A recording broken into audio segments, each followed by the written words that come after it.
وخربتوا الهوس على مسؤوليتكم. يلا هذا لا خرب. ها دولة عصابات ودولة استهتار عفيف مكرر ويسمونها النوب شيعية. افصل بالموضوع الواقع اللي عايشين فيه. برا اسم التشيع يا سياسيين منكم يا احزاب الاسلاميه،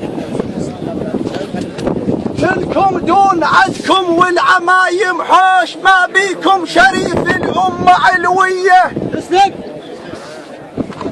طبعا والكلام موجه ومخصوص للراعي العمامه البرلمانيه.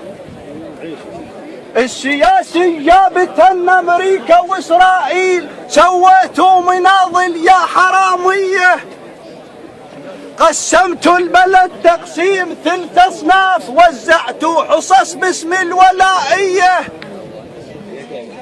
تملكتوا ملك للخلفاكم صار، واحنا اهل الملك صبحنا نزليه. إذا هذا العدل لكفر وصير إبليس، والبس من صليبه للمسيحية.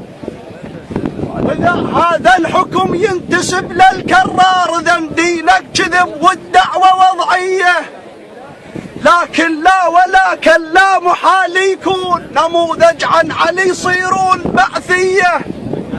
ها أنا انسبهم إلك يا مسجل التاريخ، هذول من التتر وجذور نازية.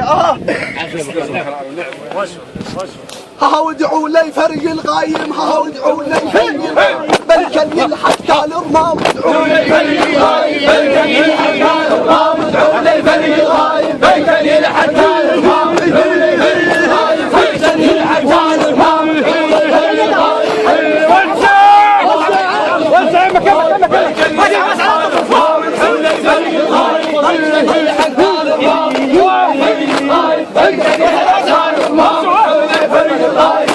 يلحق الارمام، لو ذكر الغايب، هل يلحق الارمام.